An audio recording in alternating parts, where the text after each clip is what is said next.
ഇല്ല എത്രമാത്രം സത്യമുണ്ട്. ഒച്ചക്കണം ഭയങ്കര ഷോയാണ്. Show off. കോമഡി ഷോ തുടങ്ങി ബിഗ് ബോസ്. അതെ അതെ അതെ. ഓർഡർ തെറ്റിക്കില്ല.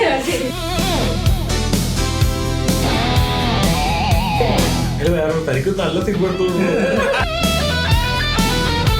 അജയ് ലാലേട്ടൻ ഒരു പോപ്പുലർ ഒരു മൂവി നമുക്ക് എന്നാ എങ്ങനെ പ്രതീക്ഷിക്കാൻ പറ്റും?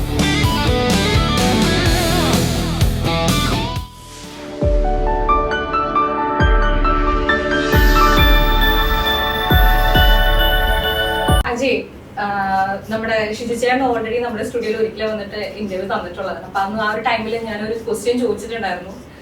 ഏറ്റവും കംഫർട്ട് ആയിട്ടുള്ള ഒരു സ്പേസ്, അതുപോലെ തന്നെ സിനിമയിലായാലും സിനിമയുടെ ഇപ്പുറത്തായാലും ഏറ്റവും കൂടുതൽ ഒരു ഫ്രണ്ട്ഷിപ്പ് മെയിൻറ്റെയിൻ ചെയ്യുന്നത് ആരായിട്ടാന്നൊക്കെ. അന്ന് എന്നോട് ഷിജിച്ചേട്ടൻ പറഞ്ഞത് അജയുടെ പേരാണ്. ഇല്ല എത്രമാത്രം സത്യമുണ്ട്. ഒച്ചക്കണം അല്ല ശരിക്കും ഞാനും ഷിജുവും തമ്മിൽ കമ്മത്തുന്ന സിനിമ തൊട്ടാണ്. ഞാൻ അതിൻ്റെ അസിസ്റ്റന്റ് ഡയറക്ടറും ഷിജു എൻ്റെ അസിസ്റ്റന്റ് ക്യാമറമാനായിരുന്നു. അവിടെ തൊട്ടുള്ള പരിചയമുണ്ട്. പിന്നെ ഇടയ്ക്കിടയ്ക്ക് കോണ്ടാക്ട് ഉണ്ടായിരുന്നു. പിന്നെ നമ്മളൊരു കുറച്ചുകൂടെ അടുത്തത് മീൻസ് കുറച്ചുകൂടെ ഒരു തിക് ഫ്രണ്ട്ഷിപ്പിലേക്ക് പോയത് മന്ദാകിനി എന്ന് പറഞ്ഞ സിനിമ. അതിൻ്റെ ഷൂട്ട്, അത് കഴിഞ്ഞിട്ടുള്ള പോസ്റ്റ് പ്രൊഡക്ഷൻ, റിലീസ് ആ സമയത്തായിരുന്നു. പിന്നെ അവിടെ തൊട്ട് ഇങ്ങോട്ട് നല്ല ഫ്രണ്ട്സാണ്. ആ ഫ്രണ്ട്ഷിപ്പ് അങ്ങോട്ടും ഇങ്ങോട്ടും ഞങ്ങൾ നന്നായിട്ട് മെയിൻറ്റെയിൻ ചെയ്യുന്നു. അജയുടെ മൂവീസ് എല്ലാം തന്നെ ഒരു മാസ് ഫയർ, ഒരു ഭയങ്കര ടൈപ്പ് ഒരു പാക്കഡ് മൂവിയാണ്. ഒരു പേഴ്സണൽ ലൈഫിലേക്ക് വരുമ്പോ അജയ് എന്ന് പറയുന്ന ആള് എങ്ങനെയാണ്? ഇതുപോലെ ഒരു മാസായിട്ടുള്ള ഒരു ടൈപ്പ് ഓഫ് ഒരു പേഴ്സൺ ആണോ? അല്ല, നമ്മള് എനിക്ക് കാണാൻ ആഗ്രഹമുള്ള ഒരു സിനിമ, അതിൻ്റെ ഒരു സ്റ്റൈൽ എന്ന് പറഞ്ഞു കഴിഞ്ഞാൽ ഇങ്ങനത്തെ സിനിമയാണ്. അതുകൊണ്ടാണ് നമ്മൾ അങ്ങനത്തെ സിനിമ എടുക്കുന്നത്. പക്ഷെ പേഴ്സണൽ ലൈഫിൽ ആരെങ്കിലും ഒക്കെ പിടിച്ചിരിക്കുന്നില്ല.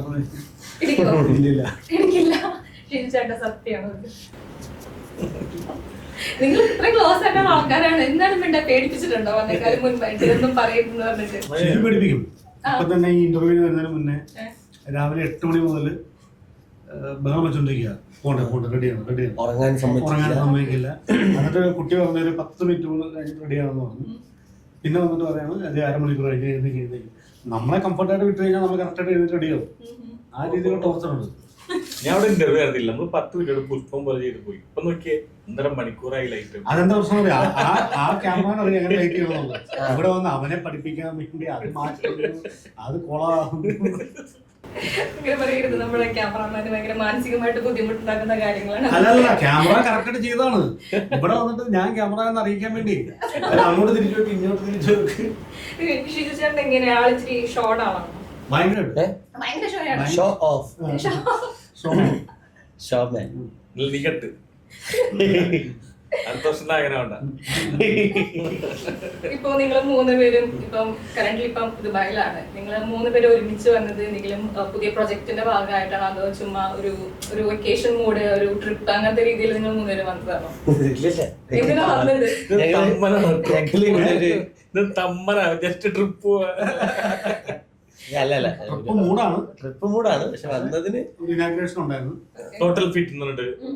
ചേട്ടന്റെ ഫ്രണ്ടാണ്. ആദ്യം ഒരു ജിമ്മ് ചേട്ടനാണ് ഇനാഗ്രേഷൻ ചെയ്ത്. എന്തോ ഭാഗ്യത്തിന് അത് കയറി കൊളുത്തി. പിന്നെ 2, 3 ഞാൻ വിറ്റത് പൂട്ടുണ്ടായിരുന്നു. ഇപ്പൊ 3ാമത്തെ ജിമ്മായി രാജേട്ടന്റെ. അതിന്റെ ഇനാഗ്രേഷൻ വന്നു.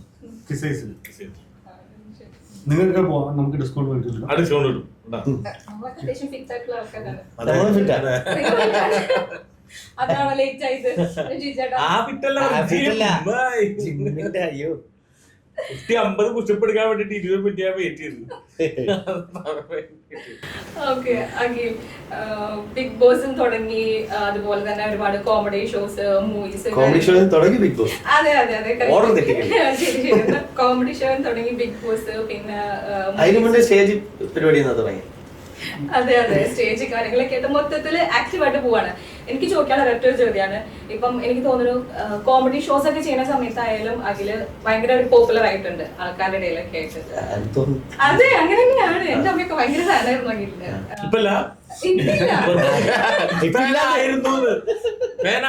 ഇപ്പല്ല വെറുപ്പിച്ചല്ലേ. കുഴപ്പമില്ല. ഞാൻ ചുമ്മാ പറഞ്ഞതാണ്. എന്റെ അമ്മയ്ക്കൊക്കെ ഭയങ്കര ഇഷ്ടമായിരുന്നു അഖിലിനെ. അപ്പൊ ഞാൻ ചോദിക്കുന്നത്, അപ്പൊ അതിനുശേഷം ബിഗ് ബോസിലേക്ക് വന്നു കഴിഞ്ഞപ്പോ കുറച്ചും കൂടി ഒരു ഫെയിമും കാര്യങ്ങളും വന്നിട്ടുണ്ടായിരുന്നു. അപ്പോ എങ്ങനെയാണ് എനിക്ക് തോന്നുന്നത് ഒരു കോമഡിയിലൊക്കെ ചെയ്ത് നിൽക്കുന്ന സമയത്തും അതിനുശേഷം ബിഗ് ബോസിലേക്ക് വന്നു, ഇപ്പൊ മൂവീസിലേക്ക് വന്നു, ഒരു മാറ്റം, ഒരു ചേഞ്ച് ഫീൽ ചെയ്യുന്നുണ്ടാവില്ല അതിന് പേഴ്സണൽ ആയിട്ട്? എനിക്ക് എങ്ങനെയാണ് ആ ഒരു ജേർണി കാണുന്നത്? അതുണ്ട്, അത് സ്വാഭാവികമാണല്ലോ. അതാണ് ഈ ഇരിക്കുന്നത് ഒരു ചേഞ്ച് അല്ലേ. അല്ലെങ്കിൽ ഈ സമയത്ത് ഞാൻ വീടിൻ്റെ അവിടെ കൂട്ടുകാരന്മാരോടൊക്കെ അല്ലെങ്കിൽ ഇരിക്കേണ്ട, ഞാനിപ്പോ ദുബായിൽ വന്ന് ഒരു പോഡ്കാസ്റ്റ് ഇരിക്കുന്നത് എന്നെ വലിയ ചേഞ്ച് അല്ലേ. പിന്നെ ജേണി എന്ന് പറയുമ്പോൾ കോമഡി സ്റ്റാർസ് കഴിഞ്ഞു, അത് കഴിഞ്ഞ് നിൽക്കുമ്പോൾ നെക്സ്റ്റ് എന്ത് എന്ന് പറയും നിൽക്കുമ്പോൾ ബിഗ് ബോസിൽ നിന്ന് വിളി വന്നു, ഇന്റർവ്യൂ അറ്റൻഡ് ചെയ്തു, ബിഗ് ബോസിൽ പോയി തിരിച്ചു വന്നു, കുറച്ച് സിനിമകളിലൊക്കെ അഭിനയിച്ചു, വീട് വെച്ചു. ഹാപ്പി ലൈഫാണ്. ഓക്കെ, ഞാൻ ചോദിക്കട്ടെ, അതായത് ഈ കോമഡി എന്ന് പറയുന്നത് ഫലിപ്പിക്കുക എന്നുള്ളത് അത്ര എളുപ്പമുള്ള ഒരു കാര്യമല്ല. എനിക്ക് തോന്നുന്നു ഭയങ്കര കുറച്ചുകൂടി ഡിഫിക്കൽട്ട് ആയിട്ടുള്ള ഒരു കാര്യമാണ് ഒരു കോമഡി മറ്റുള്ളവരിലേക്ക് എത്തിക്കുക എന്നുള്ളത്. ഇപ്പൊ അഖിലിനെയൊക്കെ സംബന്ധിച്ച് എനിക്ക് തോന്നാനൊക്കെ ഭയങ്കര എക്സ്പേർട്ട് ആണ് ഒരു കോമഡി. അല്ല, ഇപ്പോഴും കഷ്ടപ്പെടുന്നുണ്ട് ചിരിപ്പിക്കാൻ. അങ്ങനെയല്ല ഞാൻ ഉദ്ദേശിച്ചത്, കുറച്ചുകൂടി ഫ്ലെക്സിബിൾ ആണ് ഒരു കോമഡി റോളൊക്കെ ഹാൻഡിൽ ചെയ്യാനായിട്ട്.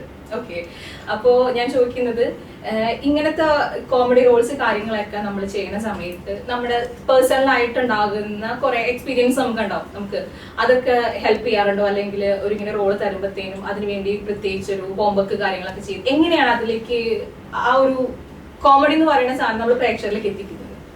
ഈ സിനിമയിലെ ഹ്യൂമറിനെ കുറിച്ച് എനിക്ക് വലിയ ഇതില്ല, എനിക്ക് എന്നെക്കാൾ എക്സ്പീരിയൻസ് ഉള്ളവരാണ് പറയാൻ.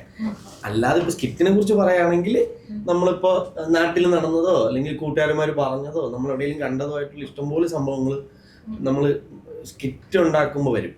നമ്മളിങ്ങനെ എന്തെങ്കിലും ഒരു സിറ്റുവേഷൻ കാണുമ്പോഴോ ചിലപ്പോൾ പെർഫോം ചെയ്തുകൊണ്ട് നിൽക്കുമ്പോൾ ലൈവായിട്ട് വരും നമ്മുടെ വാക്യത്തിൽ നിന്ന് തന്നെ. നമ്മൾ ചിലപ്പോൾ എവിടെയോ കേട്ട സാധനം ചിലപ്പോൾ ആ സിറ്റുവേഷൻ ലാപ്റ്റാന്ന് സ്പോട്ടിൽ വരും. അങ്ങനത്തെ പരിപാടികളുള്ളൂ. പിന്നെ ലൈഫിൽ ഞാൻ കോടതിയിൽ വർക്ക് ചെയ്തിട്ടുള്ള ആളാണ്, പബ്ലിക് പ്രോസിക്യൂഷൻ ക്ലർക്കായിട്ട്. അപ്പോൾ അവിടെ വെച്ച് കണ്ട കുറേ ക്യാരക്ടേഴ്സ് ഞങ്ങൾ സ്കിറ്റിലേക്ക് കൊണ്ടുവന്നിട്ടുണ്ട്.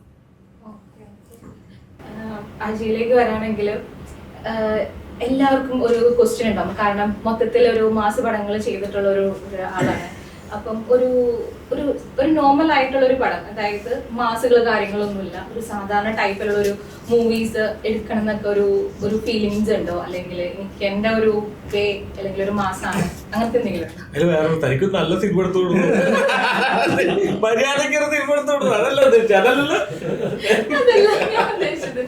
അതായത് പൊതുവെ കണ്ടുവരുന്ന ഒരു മോഡ് മാസ ആക്ഷൻ ആ ഒരു ടൈപ്പാണ്. അപ്പൊ അതിൽ നിന്ന് ഒരു ചേഞ്ച് വേണമെന്ന് എപ്പോഴെങ്കിലും ഫീൽ ചെയ്തിട്ടുണ്ടോ എന്നാണ് ഞാൻ ചോദിക്കുന്നത്.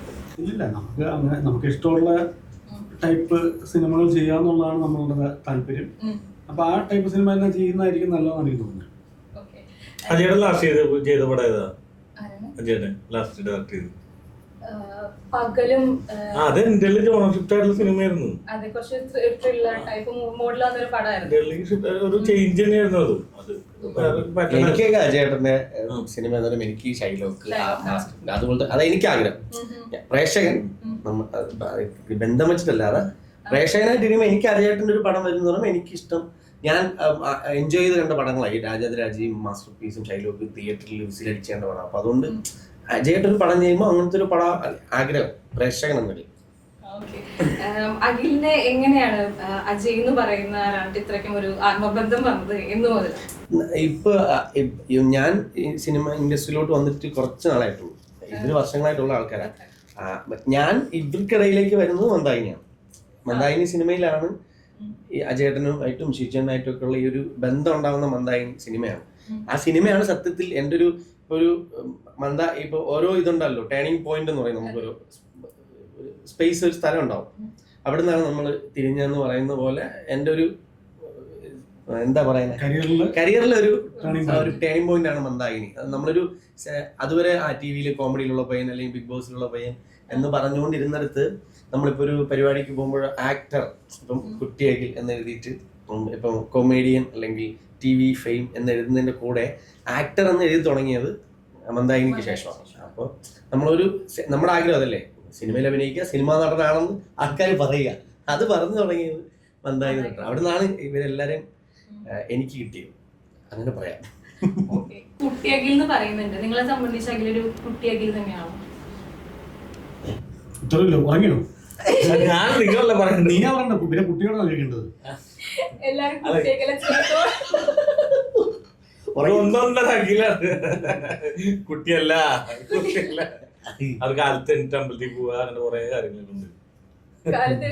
ദുബായ് വന്നിട്ട് കാലത്ത് 5 മണിക്ക് അമ്പലത്തിൽ പോയ ആളാണ് അല്ലേ?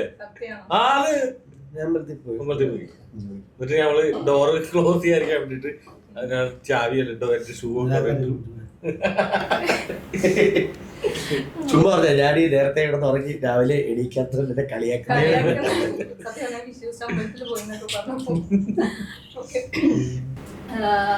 അജയ് ചേട്ടനോട് ചോദിക്കണേ, അജയനോട് ഇപ്പം മമ്മൂക്കയുടെ കൂടെ കുറച്ച് മൂവീസ് എല്ലാം ചെയ്തു, എല്ലാം തന്നെ ഹിറ്റ് മൂവീസ് തന്നെയാണ്. അപ്പം രാജാതിരാജയിൽ തുടങ്ങി ഷൈലോക്കിൽ വന്ന് നിൽക്കുമ്പോൾ നമുക്ക് ഓരോ മൂവീസ് ചെയ്യുമ്പോഴും നമുക്ക് ഓരോരോ എക്സ്പീരിയൻസ് ആണ്. ഓക്കെ, അപ്പോൾ മമ്മൂക്കയുടെ കൂടെ വർക്ക് ചെയ്തതിൽ ഏറ്റവും എല്ലാ മെമ്മറീസും എല്ലാ മൊമെന്റ്സും ഇപ്പോഴും നമ്മൾ ഓർത്തിരിക്കാൻ തന്നെയായിരിക്കും. Okay, definitely. എന്നാൽ എനിക്ക് വളരെ ക്ലോസ് ടു ഹാർട്ട്, എനിക്ക് അതൊരിക്കലും മറക്കാൻ പറ്റത്തില്ല മമ്മൂക്കയുടെ കൂടെ ഉണ്ടായിരുന്ന ആ ഒരു ഇൻസിഡന്റ് വാട്ടെവർ. അങ്ങനെ പറയുകയാണെങ്കിൽ അജയ് പറയുന്നത് എന്തായിരിക്കും? എനിക്ക് ശരിക്കും പറഞ്ഞാൽ രാജാതിരാജ എന്ന് പറഞ്ഞ സിനിമ ചെയ്യാമെന്ന് മമ്മൂക്ക പറഞ്ഞൊരു മൊമെന്റ് ഉണ്ട്. അപ്പം നമ്മൾ മമ്മൂക്കയോട് സംസാരിക്കുകയാണ്, പടം ഡയറക്റ്റ് ചെയ്യണമെന്ന് പറഞ്ഞു. അപ്പം ഇങ്ങനെ അതിനെന്താ നമുക്ക് ചെയ്യാം എന്ന് പറഞ്ഞ മൊമെന്റ് എനിക്ക് ലൈഫിൽ ഒരിക്കലും പറയാൻ പറ്റില്ല. കാരണം ഞാൻ എൻ്റെ സിനിമയിൽ വരുന്നത് തന്നെ മമ്മൂക്കയോടുള്ള ഇഷ്ടം കൊണ്ടാണ്. അപ്പം മമ്മൂക്കയോട് വെച്ചൊരു സിനിമ ചെയ്യണമെന്നാണ് 2002 ഞാൻ അസിസ്റ്റന്റ് ഡയറക്ടറായിട്ട് വരുന്നത്. 2014 രാജാതിരാജ് ചെയ്യുന്നത്. അപ്പോൾ 2002 മുതലുള്ള എൻ്റെ ആഗ്രഹമാണ് മമ്മൂക്കയെ വെച്ചിട്ടൊരു സിനിമ ഡയറക്റ്റ് ചെയ്യണം. ആദ്യ സിനിമ മമ്മൂക്ക വെച്ച് ചെയ്യണമെന്നുള്ള എൻ്റെ ആഗ്രഹമായിരുന്നു. അപ്പം അത്രയും വർഷത്തെ ആഗ്രഹം മമ്മൂക്കയോട് പറഞ്ഞിട്ട് മമ്മൂക്ക ഓക്കെ എന്ന് പറയുന്ന ആ മൊമെന്റ് ആണ് ഏറ്റവും പ്രഷ്യസ് ആയിട്ടുള്ളത് മമ്മൂക്കയായിട്ടുള്ളത്. പുതിയ മൂവീസ് ഒക്കെ ഒരു മൈൻഡിൽ പ്ലാൻ ചെയ്യുന്ന സമയത്തായാലും അത് ഇപ്പം ചിലപ്പം ഓൾമോസ്റ്റ് എല്ലാം സെറ്റ് തന്നെയായിരിക്കും. എങ്കിലും ഒരു അഡ്വൈസ് എന്നുള്ള നിലയ്ക്ക് മമ്മൂക്കയുടെ എല്ലാവർക്കും കാര്യമാണ് അജയ് മമ്മൂക്കയുടെ വലിയൊരു ഫാൻ ബോയ് എന്നുള്ള കാര്യം. അപ്പൊ ആ നിലയ്ക്ക് ഒരു പുതിയ പടമൊക്കെ വന്നു കഴിയുമ്പോഴത്തേനും മമ്മൂക്കോട് അഡ്വൈസ് ചോദിക്കുക അല്ലെങ്കിൽ അഡ്വൈസ് അല്ല, നമ്മുടെ ലൈഫിലുള്ള എല്ലാ കാര്യം നടക്കുമ്പോഴും നല്ല കാര്യങ്ങൾ നടക്കുമ്പോഴും ഞാൻ മമ്മൂക്കോട് പറയാറുണ്ട്. ഇപ്പം ഫോർ എക്സാമ്പിൾ കല്യാണം കഴിക്കുന്ന സമയത്ത് പറഞ്ഞിട്ടുണ്ട്, മറ്റേ ഞങ്ങളൊരു ബിസിനസ് തുടങ്ങിയ സമയത്ത് പറഞ്ഞിട്ടുണ്ട്, കാർ എടുക്കുന്ന സമയത്ത് പറഞ്ഞിട്ടുണ്ട്. അങ്ങനെ എല്ലാ കാര്യങ്ങളും മമ്മൂക്കോട് പറയും. അത് വലിയൊരു അജയേട്ടന്റെ കാറിന്റെ നമ്പരും 369 ആണ്. 0369 അല്ലേ? ഞങ്ങൾക്ക് മമ്മൂക്കനെ പോലെ തന്നെ ഒരുപാട് പ്രിയപ്പെട്ടതാണ് ലാലേട്ടൻ. നമുക്കെന്ന് പറയാൻ ലാലേട്ടൻ അപ്പുറത്തുണ്ട്. ലാലേട്ടന്റെ കൂടെ എന്നാണ് അജയ് ലാലേട്ടൻ ഒരു കോമ്പിൽ ഒരു മൂവി ഞങ്ങൾക്ക് എന്നാ പ്രതീക്ഷിക്കാൻ പറ്റും? ഒരു സിനിമ ചെയ്യുന്ന ഒരു സിനിമ നിൽക്കുന്ന എല്ലാവരുടെ ആഗ്രഹമാണ് മമ്മൂക്കയുടെ കൂടെയും ലാലേട്ടനോടെയും ദിലീപിനോട് സിനിമ ചെയ്യാന്നുള്ളത്. പിന്നെ അതൊക്കെ ഒരു ഭാഗ്യമാണ്, ദൈവ അനുഗ്രഹം ഉണ്ടെന്നുണ്ടെങ്കിൽ നടക്കട്ടെ. ഒരു കോമഡി പടം അജയുടെ ഭാഗത്തു നിന്ന് എന്തെങ്കിലും ഒരു കാലത്ത് ഞങ്ങൾക്ക് പ്രതീക്ഷിക്കാൻ പറ്റും? ഹ്യൂമർ ഉള്ള ഒരു എന്റർടൈനർ ഒരു പടം പ്ലാനിങ് ഉണ്ട്. അതിന്റെ റൈറ്ററാണ് എൻ്റെ ലെഫ്റ്റ് സൈഡിൽ ഇരിക്കുന്നത്. നമ്മൾ പ്ലാൻ നടന്നുകൊണ്ടിരിക്കണം, അതൊന്നും ആയിട്ടില്ല. മീൻസ് അതൊരു ഹ്യൂമറിന് ഇമ്പോർട്ടൻസ് ഉള്ള എന്നൊരു നമ്മളൊരു കംപ്ലീറ്റ് എന്റർടൈനർ എന്ന് പറയത്തില്ല, ആ ടൈപ്പ് ഒരു ഈ ഫൈറ്റിനേക്കാളും കൂടുതൽ എന്റർടൈനർ എന്നുള്ള രീതിയിലുള്ള ഒരു കൊമേഴ്സ്യൽ പടം. അത് പ്ലാനിങ് ഉണ്ട്, അതിൻ്റെ കാര്യങ്ങളൊക്കെ നടന്നുകൊണ്ടിരിക്കുന്നു. എഴുതാൻ പറഞ്ഞപ്പോഴത്തേക്ക് ദുബായിൽ ഉദ്ഘാടനം ഉണ്ടെന്ന് പറഞ്ഞ് വന്നിരിക്കുകയാണ്. ഷിജു എന്ന് പറയുന്ന ആള് വർക്കില് എത്രമാത്രം ഡെഡിക്കേറ്റഡ് ആണ്. സുഹൃത്തുക്കളോട് ചോദിച്ചാലായിരിക്കും ചിലപ്പോൾ ചില സത്യങ്ങളൊക്കെ നമുക്ക് പുറത്തു വരുന്നത്. അപ്പം അഖിലിനാണോ അതിൽ കറക്റ്റ് ഉത്തരം പറയാൻ പറ്റുക, അതോ അജയ്ക്കാണോ? ഡെഡിക്കേഷനേ വർക്കില് ഇത്രയും കാണിച്ചിരുന്നെങ്കിൽ ഈ ദുബായിൽ വരുന്നതിലും സ്ഥലത്ത് പോകുന്നതിനുള്ള ഡെഡിക്കേഷൻ വർക്കിൽ കാണിച്ചിരുന്നെങ്കിൽ സ്ക്രിപ്റ്റ് ഇപ്പൊ റെഡി ആയനെ 3-4 എണ്ണം.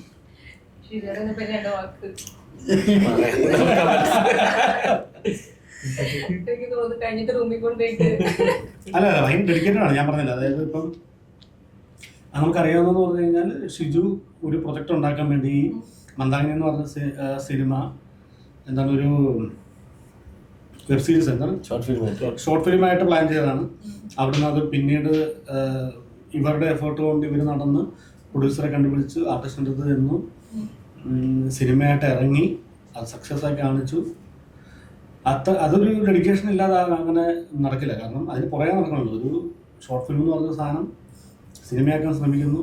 എത്ര പ്രൊഡ്യൂസേഴ്സിനെ കണ്ടു കാണും, ആർട്ടിസ്റ്റിനെ സെറ്റ് ചെയ്ത് ഷൂട്ട് ചെയ്ത് അത് നല്ലതാണ്, പടം കൊള്ളാം, വിജയിച്ചു എന്ന് പറയുമ്പോഴാണ് അതിനെപ്പറ്റി കൊള്ളാം, അടിപൊളി എന്ന് പറയാൻ. പക്ഷെ അതിന് മുന്നേ ഉള്ള പ്രോസസ്സ് ഭയങ്കര ഭീകരമാണ്.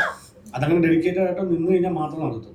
ഷിജുചേട്ടൻ ക്യാമറയുടെ പിറകിൽ നിന്നിട്ട് വലിയൊരു മാജിക് എല്ലാവർക്കും കൊടുത്തുകൊണ്ടിരിക്കുന്ന ഒരു പേഴ്സൺ ആണ് ആസ് എ ക്യാമറമാൻ എന്നുള്ള നിലയ്ക്ക്. അപ്പോ എപ്പോഴെങ്കിലൊക്കെ ആയാലും നമുക്ക് എന്താ മാജിക് എന്താ? അതാണ് ഞാൻ ഇത് കേട്ട് ചോദിക്കാൻ. അല്ല, അതൊന്നും അറിഞ്ഞിട്ടിരുന്നെങ്കിൽ ഞാനത് ചോദിച്ചാൽ അധികം പ്രസംഗമായി പോവോ എന്ന് വിചാരിച്ചു. ഞാൻ കുറച്ച് ഹൈപ്പ് ചെയ്തോട്ടെ കുറച്ച് നൽകി. ഇപ്പൊ ചോദിക്കാൻ ഉദ്ദേശിച്ച ചോദ്യം, ക്യാമറയ്ക്ക് പുറകിൽ നിന്ന് ഒരുപാട് മാജിക് ഒക്കെ കാണിക്കുന്നുണ്ട്. എപ്പോഴെങ്കിലും ക്യാമറയുടെ മുന്നിൽ വന്ന് അഭിനയിക്കാൻ ക്യാമറയ്ക്ക് പറയുന്ന മറ്റേ മാജിക്കില്ലേ, തീപ്പെട്ടികളിലേക്ക് പുതുക്കാടാണ്. ആ മാജിക് അല്ല. അപ്പൊ കുഴപ്പമില്ല. അതാണോ അഭിനയിക്കണമെന്നാണോ ചോദ്യം ചോദിക്കേണ്ടത്? അതാണോ ചോദ്യം ചോദിക്കും പ്ലീസ്. ഞാൻ മറന്നു. മാജിക് വരെ നമുക്ക് ഓർമ്മയുണ്ട്. Magic fire escape. ഓക്കെ, ഞാൻ പറയാം. മാജിക് അത് വീട്ട് എനിക്ക് അറിയാതെ പറ്റിപ്പോയി. ഓക്കെ, നമുക്ക് ക്യാമറയുടെ പുറകില് ഇപ്പം ഫ്രണ്ടില് മുമ്പിൽ നിന്ന് അഭിനയിക്കുന്ന ആക്ടേഴ്സിനെ പോലെ തന്നെ അത്രയും ഇമ്പോർട്ടന്റ് തന്നെയാണ് നമുക്ക് ഒരു ക്യാമറമാനെ സംബന്ധിച്ച്. കാരണം അവരുടെ ആ ഒരു ഇമോഷൻസ്, ആ ഒരു സ്ക്രീൻ കാര്യങ്ങൾ, ആ ഒരു ഫ്രെയിം കറക്റ്റ് ആയിട്ട് നമ്മൾ ക്യാപ്ചർ ചെയ്താൽ മാത്രമാണ് ഇപ്പൊ അവര് എന്താണ് അവർ കാണിക്കാൻ ഉദ്ദേശിക്കുന്ന ആ ഒരു ഇമോഷൻ എന്നുള്ളത് പ്രേക്ഷകരായി നമുക്കും കിട്ടത്തുള്ളൂ. അപ്പം ക്യാമറയുടെ പിറകിൽ നിൽക്കുന്നത് വളരെ വലിയൊരു വെല്ലുവിളി തന്നെയാണ്. ഓക്കെ, അപ്പം ഷിജുചേട്ടന്റെ ലൈഫില് ഈ ഒരു ഷോട്ട് എടുക്കണ ഏതെങ്കിലും ഒരു ടൈമിൽ ഇത് കുറച്ച് സീനാണ്, ഡാർക്കാണ്, അങ്ങനെ എന്തെങ്കിലും തോന്നിയിട്ട് സിറ്റുവേഷൻ ഉണ്ടായിട്ടുണ്ടോ? അല്ല, കുറെ അസിസ്റ്റ് ചെയ്യുന്ന സമയത്തൊക്കെ ഉണ്ടായിട്ടുണ്ട് ഒരുപാട്.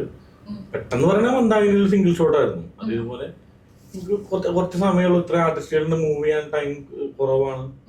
അപ്പൊ ആ ഒരു ഷോട്ട് കണ്ടാൽ ഇന്റർവൽ പഞ്ചിലുള്ള ഒരു ഷോട്ടാണ്. അത് കുറച്ച് ബുദ്ധിമുട്ടായിരുന്നു.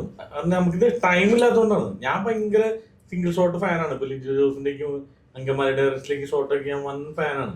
അപ്പൊ നമുക്ക് അവര് അത്രയും വലിയൊരു ഏരിയയിലാണ് ഇത് സാധനം ചെയ്തത്. നമുക്ക് ടൈമും ഇല്ല, കുറെ പ്രശ്നങ്ങൾ ഉണ്ടായിരുന്നു. പെട്ടെന്നൊരു ഷോട്ട് പറയുമ്പോൾ എനിക്ക് തോന്നിയ അതാണ്. പക്ഷെ ബേസിക് ആയിട്ടുള്ള കാര്യം വെച്ചെങ്കിൽ നമ്മൾ ആക്ടേഴ്സിനെ ഇത് എഫക്ട് ചെയ്യാതിരിക്കുക. അതായത് അവരൊട്ടും കൺട്രോൾ ഒരു സ്ഥലത്ത് നമ്മൾ പോയിട്ട് ഇപ്പോൾ കുട്ടി പെർഫോം ചെയ്യുന്ന സമയത്ത് നമ്മളോട് ക്യാമറ വെച്ചിട്ട് മാർക്ക് വെച്ചിട്ട് ലൈറ്റ് വെച്ചിട്ട് ഇവർക്ക് ഒട്ടും കംഫർട്ടബിൾ ആവില്ല. കാരണം ബുദ്ധിമുട്ടാണ് ആക്ടിങ് ചെയ്യാന്നുള്ളത്. അത് നമ്മളെ സൈഡിൽ നമ്മൾ കൂടുതൽ വെറുപ്പിക്കാണ്ടിരിക്കുക എന്നുള്ളതാണ് എനിക്ക് തോന്നിയിട്ടുള്ളത്. നമുക്ക് വേണ്ടി നമുക്ക് എടുക്കാൻ പറ്റും, നമുക്ക് കിട്ടും, പറയണത് കിട്ടുന്നില്ല. എന്താ വെച്ചെങ്കിൽ ചില ഒരാള് ക്ലോസ് ഷോട്ട് എടുക്കുമ്പോൾ ഇവിടെ ഫസ്റ്റ് തന്നെ ഇപ്പൊ കുട്ടികളെ അഭിനയിക്കാൻ വേണ്ടി വരുന്നു, ഇവിടെ ഒരു മാർക്ക് ഇട്ട് കൊടുത്തു, ഇവിടെ നിന്ന് ലൈറ്റ് അവിടെ നിന്ന് ഒരു കൈ വെച്ച് കൊടുത്തു, ഒരു തെർമോകോളും വെച്ചിട്ട് അയാളെ ഫുള്ള് ടൈറ്റ് ചെയ്ത് വെച്ചിരിക്കുക. അവിടെ നിന്നാണ് അയാള് പെർഫോം ചെയ്യേണ്ടത്. അത് ഭയങ്കര ബുദ്ധിമുട്ടാണ്. അപ്പൊ ഞാൻ മനസ്സിലാക്കാറുള്ളത് എത്ര ടേക്ക് പോയാലും കുഴപ്പമില്ല, അവരെ ആക്ടേഴ്സിന്റെ പെർഫോമൻസ് നമുക്ക് ക്യാമറ എല്ലാം ആൾക്കാർ കാണുന്നത്. അപ്പൊ ആര്യ അലക്സ ക്യാമറ വെച്ച് ഷൂട്ട് ചെയ്താലല്ല, ആ ക്യാമറ എല്ലാം നിങ്ങൾ തിയേറ്ററിൽ പോയി കാണാൻ പോകുന്നു. പെർഫോമൻസ് ആണ് അത് ഏറ്റവും നന്നാക്കുക. കൂടെ ഒരു ക്യാമറമാൻ അയാളെ പണി ചെയ്യും, ഒരു ഡയറക്ടർ അയാളെ പണി ചെയ്യും. ഇതൊന്നും അവരെ എഫക്ട് ചെയ്യാതിരിക്കാന്നാണ് ഞാൻ ശ്രദ്ധിക്കാറ്. ഫിലിം മേക്കർ ശ്രദ്ധിക്കാറത് ഏറ്റവും കൂടുതൽ കംഫർട്ടബിൾ ആക്കുക. അതിന്റെ ബാക്കിൽ ഇരിക്കുന്ന നമ്മൾ കംഫർട്ടബിൾ ആവാത്തല്ല പ്രശ്നം. കാരണം അത് കംഫർട്ടബിൾ ആയില്ലെങ്കിൽ അത് ആരും കാണാൻ പോകുന്നില്ല. പെർഫോം ചെയ്യുന്ന ഒരാള് ടെൻഷൻ ആയി പോയി കഴിഞ്ഞാൽ നമുക്കത് ഫ്രെയിമിൽ അറിയാം. ഓക്കെ, ഇപ്പം ആർട്ടിസ്റ്റ് ഇപ്പൊ നമ്മളൊരു ഷോട്ട് എടുത്തതിന് ശേഷം ഡെഫിനറ്റ്ലി അതൊരു ആർട്ടിസ്റ്റ് എന്തായാലും വന്നത് ചെക്ക് ചെയ്യുമല്ലോ. അപ്പോ ആർട്ടിസ്റ്റിന് ഓക്കെ ആണ്, പക്ഷെ എനിക്ക് ഓക്കെ അല്ല, അങ്ങനെ എന്തെങ്കിലും ഒരു സംഭവം അല്ലല്ല, ഈ ശരിക്കും ഡയറക്ടറാണ് ഓക്കെ പറയേണ്ടത്. ആർട്ടിസ്റ്റ് വന്നിട്ട് അങ്ങനെ പറയുന്നതല്ല. എന്താന്ന് പറഞ്ഞാൽ എത്ര വലിയ ആർട്ടിസ്റ്റ് ആണെന്ന് പറഞ്ഞാൽ ചിലപ്പോൾ ഒരു പുതിയ ഡയറക്ടർ വന്നിട്ട് ആ ആർട്ടിസ്റ്റ് ചെയ്തത് ആ ഡയറക്ടറാണ് ഓക്കെ പറയുന്നത്. പിന്നെ അതിനിടയ്ക്ക് ഇംപ്രവൈസേഷൻ ഉണ്ടാവും. ഡയറക്ടർ എടുക്കുന്ന ആർട്ടിസ്റ്റ് പറയും നമുക്ക് ഈ രീതിയിലൂടെ ഒന്ന് പെർഫോം ചെയ്ത് നോക്കിയാലോ, ഈ ഒരു ആംഗിലൂടെ നമുക്ക് അങ്ങനെ ചെയ്ത് നോക്കിയാലോ എന്ന് പറയുമ്പോൾ അങ്ങനെ ഉണ്ടാവും. അതായത് ഫൈനൽ ഡിസിഷൻ എടുക്കുന്ന ഡയറക്ടറാണ്. ഇതിന്റെ ബേസിക് ആയിട്ട് ഞാൻ മനസ്സിലാക്കിയുള്ള കാര്യം പറഞ്ഞേട്ടാ. അതായത് ഒരു ഒരു ഒരു ഡയറക്ടർ, ഇപ്പൊ അജയൻ ഡയറക്ടർ ചെയ്യുന്ന സാധനം ഒരു സീക്വൻസ് എന്ന് വെച്ചെങ്കിൽ ഒരാളുടെ വൈഫ് മരിച്ചുപോയി, അയാൾ വന്നിറങ്ങുന്നു, വൈഫിനെ കാണുന്നു, കരയുന്നു. ഈ ഡയറക്ടർ ആദ്യമേ പ്ലാൻ ചെയ്തിട്ടുണ്ടാവും ഞാൻ ഫുള്ള് സൈലൻസിലാണ് ഷൂട്ട് ചെയ്യാൻ പോകുന്നത്. അത് പുള്ളിക്ക് അറിയാം പോസ്റ്റിൽ വരുമ്പോൾ എന്താ, അല്ലെങ്കിൽ ഇത് മൊത്തം മ്യൂസിക്കിലാണ് പോകാൻ പോകുന്നത്. അപ്പോൾ ഒരു ആർട്ടിസ്റ്റ് വന്നിട്ട് കുറച്ച് കൂടുതൽ പെർഫോം ചെയ്യുമ്പോൾ പുള്ളിക്കാരൻ ഒന്നും പറയും ഇത്ര വേണ്ട, ഇനി ഫൈനൽ ഔട്ട് എന്താണെന്ന് പുള്ളിക്ക് അറിയാം. അപ്പൊ ചിലപ്പോൾ ഈ പെർഫോം ചെയ്യുന്ന ആർട്ടിസ്റ്റിന് ഇത് അറിയില്ല, അവർ ആ ഷോട്ട് മാത്രം നോക്കുന്നു. ഒരു ക്യാമറമാനും നോക്കൂലത്, ഒരു ഡയറക്ടർക്ക് അറിയുന്ന ഫൈനലാവും. അപ്പോൾ അവർ എനിക്ക് ഇത്ര വേണ്ട, എനിക്ക് ഇത്ര മതി. അപ്പോൾ നമ്മൾ ട്രസ്റ്റ് ചെയ്യാന്നുള്ളതാണ് എനിക്ക് തോന്നിയിട്ടുള്ളത്. ഇപ്പൊ കൺഫ്യൂഷൻസ് എന്ന് പറയുമ്പോൾ ഒരു ടേക്ക് എടുക്കാം, ഒരു ഡയറക്ടർ പറയാം 100 ടേക്ക് എടുക്കാന്ന് പറയാം. അവരത് എങ്ങനെ ട്രീറ്റ് ചെയ്യാൻ പറ്റുന്നത് അത് അവരുടെ മൈൻഡിലുള്ളതാണ്. അതല്ല, ഇപ്പം ഡയറക്ടർ ആർട്ടിസ്റ്റ് ഓക്കെ പറഞ്ഞു, ഡയറക്ടർക്ക് ഓക്കെ അല്ല എന്ന് പറയുന്നത് പറഞ്ഞു കഴിഞ്ഞാൽ ആ മീറ്റർ കറക്റ്റ് എത്താത്തതാണ്. അപ്പൊ ആർട്ടിസ്റ്റ് പറഞ്ഞു എനിക്കിത് ഓക്കെ ആയിരുന്നല്ലോ എന്ന് പറയുമ്പോൾ ഇപ്പൊ ഷിജു പറഞ്ഞ പോലെ ഡയറക്ടർ അത് എക്സ്പ്ലെയിൻ ചെയ്ത് കൊടുത്താൽ മതി, എന്താണ് ഓക്കെ അല്ലാത്തതിന് കാരണം എന്നുള്ള എക്സ്പ്ലെയിൻ ചെയ്ത് കൊടുത്തു കഴിഞ്ഞാൽ അത് അവിടെ അത് തീർന്നു. അഖിലിന് ഇപ്പം പറഞ്ഞു അജയുടെ കൂടെയും അതുപോലെ തന്നെ ഷിജയുടെ കൂടെ കൂടിയതിനു ശേഷമാണ് ഒരു ലൈഫിൽ വേറൊരു ടേണിംഗ് പോയിന്റിലേക്ക് പോയത്. ഇവരുടെ കൂടെ ഒരു ജേർണി തന്നെയാണ്.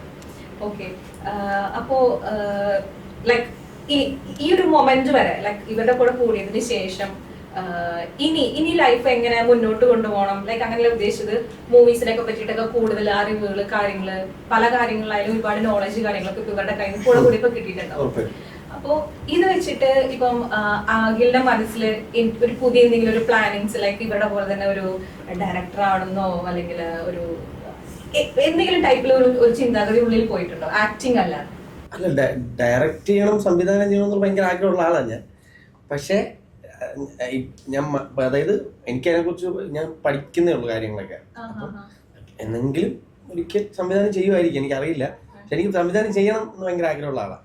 ഞാനിപ്പോൾ ഇവിടുന്ന് ഇപ്പൊ അജയനോടും ചേച്ചൻ്റെ കൂടെയൊക്കെ മന്ദാകിനി ചെയ്തതിന് ശേഷം ഇവര് സംസാരിക്കുന്ന കാര്യങ്ങളും ഇവര് സിനിമ എങ്ങനെയാണ് ഒരു സിനിമ ആദ്യം മുതൽ ഇത് എന്റെ തുടക്കം എവിടെ നിന്നാണ് ഇത് ഉണ്ടാകുന്നത്, അല്ലെങ്കിൽ ഇത് എങ്ങനെയാണ് ഇതിന്റെ ഒരു പ്രോസസ് ഉണ്ടല്ലോ.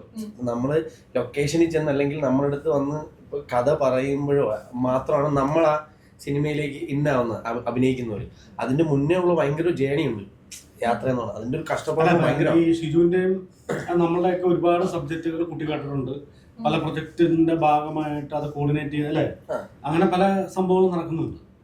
അപ്പൊ എനിക്ക് ഇപ്പോഴാണ് ഞാൻ ഇത് ചെയ്യുന്നത്, ഇത് എങ്ങനെയാണ് ഇതിന്റെ പുറകിലുള്ള ഒരു കഷ്ടപ്പെടുന്നത്. അപ്പൊ അത് എപ്പോഴും കറക്റ്റ് പറഞ്ഞ ഒരു ആക്ടർ അത് മനസ്സിലാക്കിയിരിക്കണമെന്നാണ് എൻ്റെ ഒരു വിശ്വാസം. കാര്യം ആ ഒരു ജേണി മനസ്സിലാക്കണം എന്ന്. അപ്പോഴാണ് നമ്മൾ വന്ന് നമ്മളെ ചിലപ്പോൾ നമ്മളുമായിട്ട് ഒരു ബന്ധവും ഇല്ലാത്ത നമ്മുടെ ഒരു സർക്കിളിലെ സിനിമയല്ലായിരിക്കും നമ്മളിപ്പോൾ അഭിനയിക്കാൻ പോകുന്നത്. പക്ഷെ അവിടെ നിൽക്കുമ്പോഴും നമുക്കറിയാം അവരെന്തുമാത്രം കഷ്ടപ്പെട്ടിട്ടായിരിക്കും ഈ സിനിമ ഇവിടെ വരെ എത്തിച്ചത് എന്നുള്ള സാധനം ഒരു ആക്ടറിന് മനസ്സിലാക്കി വെച്ചാൽ നമ്മൾ കുറച്ചുകൂടെ ആത്മാർത്ഥത ഉണ്ടാവും നമ്മൾ ചെയ്യുന്ന പണി. അത് മാത്രമല്ല, നമ്മളിപ്പോൾ ഡിസ്കഷനിലെല്ലാം ഇപ്പം കുട്ടിയുണ്ട് നമ്മളുടെ സ്ക്രിപ്റ്റ്. ഇപ്പം എൻ്റെ ആണെന്നുണ്ടെങ്കിലും ഷിജുവിൻ്റെ പല പ്രൊജക്റ്റിൻ്റെ ഭാഗമായിട്ടുള്ള ഡിസ്കഷനിലും അതിന്റെ കാസ്റ്റിംഗ് അങ്ങനെയുള്ള കാര്യങ്ങളെല്ലാം കുട്ടി ഉണ്ട്. ഞങ്ങൾക്കൊരു ആക്ടർ പോയിന്റ് ഓഫ് വ്യൂ കൂടി നമുക്ക് കിട്ടും. നമ്മളിപ്പോ ഞാനോ ചേട്ടൻ ടെക്നീഷ്യൻസ് ആണല്ലോ ചർച്ച ചെയ്യുന്നത്. ഒരു ആക്ടർ പോയിന്റ് ഓഫ് വ്യൂ കൂടി നമുക്ക് കിട്ടും. മന്ദാകിനി കുട്ടി വരുന്ന സമയത്ത് ഏബിൾ മന്ദാകിനാണ് സൂചിച്ചിട്ടുണ്ട്. അപ്പൊ ഏബിളാണ് കുട്ടീനെ കൊണ്ടുവരുന്നത്. അത് നമ്മൾ ഫ്ലാറ്റ് വെച്ച് പറയുന്നു. അന്ന് വേറെ പ്രൊഡക്ഷൻ ആയിരുന്നു, അത് നടന്നില്ല. അതിനുശേഷം ഒരു 4 മാസം കുട്ടി കണ്ടിന്യൂസ് എനിക്ക് വിളിക്കും, മെസ്സേജ് അയക്കും. കൊറേ ഞാൻ എടുക്കണ്ടായി, കാരണം അന്ന് പ്രൊഡ്യൂസർ ഉണ്ടായിരുന്നില്ല. അതായത് ആക്ടറെ അന്ന് തൊട്ടേ താടി പഠിച്ചില്ലായിരുന്നു, മുടി വളർത്തായിരുന്നു. കാരണം ഈ സിനിമ നടക്കുന്ന അന്ന് ഞങ്ങൾക്ക് പോലും ഉറപ്പില്ല. പക്ഷെ അവൻ 4-5 മാസം കണ്ടിന്യൂസ് നിന്ന്. ഞാൻ വന്നിട്ട് ഏബിള് ഞാനും ഒരുമിച്ച് വർക്ക് ചെയ്തിട്ടുള്ള സുഹൃത്തുക്കളാണ്. അപ്പൊ ഏബിൾ വിളിച്ചിട്ട് കുട്ടി ഇങ്ങനെ ഒരു സംഭവം ഉണ്ട്, ഇതുകൊണ്ടൊന്ന് ഫ്ലാറ്റിലേക്ക് വരുന്നു. ഞാൻ വരുന്നു, കഥ കേൾക്കുന്നു. അപ്പൊ ഞാൻ വരുമ്പോ ഞാൻ ഈ അതായത് മന്ദാകിനിയിലെ അനി എന്ന് പറയുന്ന ക്യാരക്ടറിന്റെ നേരെ ഓപ്പോസിറ്റ് ലുക്കിലാണ് ഞാൻ ഫ്ലാറ്റിലേക്ക് വരുന്നത്. ക്ലീൻ ഷേവ് ആണ്, പിന്നെ ഹെയർ സ്റ്റൈലൊക്കെ ഭയങ്കര വ്യത്യാസമാണ്, വേറൊരു ലുക്കിലൊക്കെ വന്നത്. അപ്പോൾ എനിക്ക് ഓൾറെഡി അറിയാം, ഇത് കേട്ടപ്പോഴേ എനിക്കറിയാം ഇവരുടെ ഒന്നും മനസ്സിലുള്ള ആ കഥാപാത്രത്തിന്റെ രൂപം അതേ അല്ല. അതായത് രാവിലെ ഉറക്കം എണീക്കുമ്പോൾ പല്ല് തേക്കുന്നതിന് മുന്നേ കുടിക്കാത്ത കുട്ടികൾ. അപ്പൊ അതൊന്നും അപ്പൊ അങ്ങനെ ഒരു ക്യാരക്ടറിന് സ്വാഭാവികമായിട്ടുള്ള ലുക്ക് അതായിരിക്കില്ല എന്ന് വ്യക്തമല്ല. ഇവര് കഥ പറയുന്നു, ചോദിക്കുന്നതിന് ശേഷം ഈ ലുക്ക് ഇതല്ല കേട്ടോ, ഒന്ന് ചേഞ്ച് ചെയ്യണമെന്ന് ജസ്റ്റ് പറഞ്ഞു. എനിക്കറിയാം ഇതല്ല അതിന്റെ ലുക്ക് എന്നുള്ളത് എന്റെ മനസ്സിലുണ്ട്. അപ്പൊ ഞാൻ എന്ത് ചെയ്തു, എന്ത് ഷീച്ചാനും വിനോദേനും പറയുന്നുണ്ട് താടി ഒന്ന് എടുക്കണ്ട കേട്ടോ, താടി മുടിയും ഒന്ന് ഇത് ചെയ്യും. അപ്പൊ ഞാൻ അന്ന് മുതൽ ഞാൻ എന്റെ മനസ്സിൽ ലുക്ക് ഉണ്ടാക്കണം എനിക്ക്. ഇങ്ങനെയായിരിക്കും. അവൻ രാവിലെ തൊട്ട് കുടിച്ചിട്ട് നടക്കുന്ന ഒരുത്തനാണ്. അവൻ ഹെയർ ശ്രദ്ധിക്കാത്ത ഒരുത്തനായിരിക്കും. താടിയൊന്നും അങ്ങനെ വെട്ടി ഷേപ്പ് ചെയ്യാത്ത ഒരുത്തനായിരിക്കും. ഞാൻ ഈ താടി വളർത്തിക്കൊണ്ടിരിക്കുക. അപ്പം പലരും എൻ്റെ അടുത്ത് എല്ലാവരും വിചാരിച്ചത്, എനിക്ക് തോന്നുന്നു നമ്മുടെ പടം മന്ദാകിനി ആദ്യം ഷൂട്ട് ചെയ്യാൻ നവംബർ മാസത്തിലായിരുന്നു ആദ്യം ഷൂട്ട് ചെയ്യായിരുന്നത്. അപ്പം ഞാൻ വന്ന് കഥ കേൾക്കുന്നത് അതിനും 2 മാസം മുന്നെയാണ്. അപ്പം ഞാൻ ഈ ഇങ്ങനെ കണ്ടിന്യൂസ് താടിയും മുടിയും വളർത്തുവാണല്ലോ. അപ്പം മണ്ഡലകാലമാണ് ആ സമയം. അപ്പൊ എല്ലാരും വിചാരിച്ചിരിക്കുന്നത് ഞാൻ ശബരിമലയ്ക്ക് പോവാൻ കഠിന വ്രതമാണെന്നാണ് ബാക്കി എല്ലാവരും വിചാരിച്ചത്. കാര്യം മുടി താടി. അപ്പൊ ഞാൻ 2 ആഴ്ച കൂടുമ്പോ ഫോട്ടോ അയച്ചു ഇങ്ങനെ ശ്രീചേട്ടൻ അനി കറക്റ്റ് ആയോ. പിന്നെ ഇതൊന്നും ഞാൻ അറിയത്തില്ല. നവംബറിൽ ഒരു 30 ദിവസം 29 ദിവസം കൊണ്ട് ഷൂട്ട് ഉണ്ടായിരുന്നു പറഞ്ഞിരുന്നു. അത് അവിടെ ഷൂട്ടില്ല. അപ്പോഴും എനിക്കറിയില്ല പ്രൊഡ്യൂസർ മാറിയതോ ഒന്നും എനിക്കറിയില്ല. പിന്നെ ജനുവരിയിലാണ് ഷൂട്ട് ചെയ്യുന്നത് നമ്മള്. അങ്ങനെ ഒരു ഡെയിലി ഇങ്ങനെയാണ് കുറെ ദിവസങ്ങൾ കൂടുമ്പോ ഫോട്ടോ അയച്ചിരുന്നില്ല എന്റെ ലുക്ക് മാറി തുടങ്ങി എന്ന് പറഞ്ഞിട്ട്. അപ്പൊ ഇത് കാണുമ്പോ അത്രയാണ് ആ സമയത്ത് ഇതിന് പല ഫോട്ടോ കണ്ടാ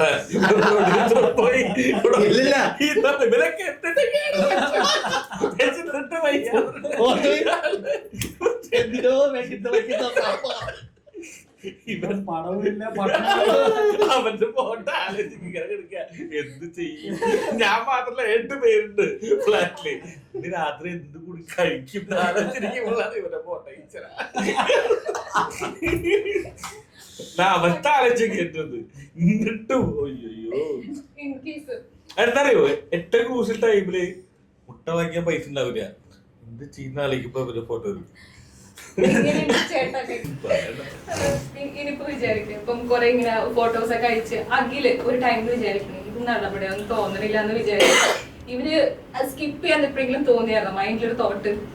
അല്ല എന്താ എനിക്ക് ഭയങ്കര ഈ ഇൻറ്റ്യൂഷൻ എന്താ അതിന്റെ വാക്കെന്നല്ലേ, അതായത് ചിലത് നടക്കാൻ പോണ കാര്യത്തിൽ എനിക്ക് എപ്പോഴും കിട്ടുന്ന ഒരാളാണ് ഞാൻ.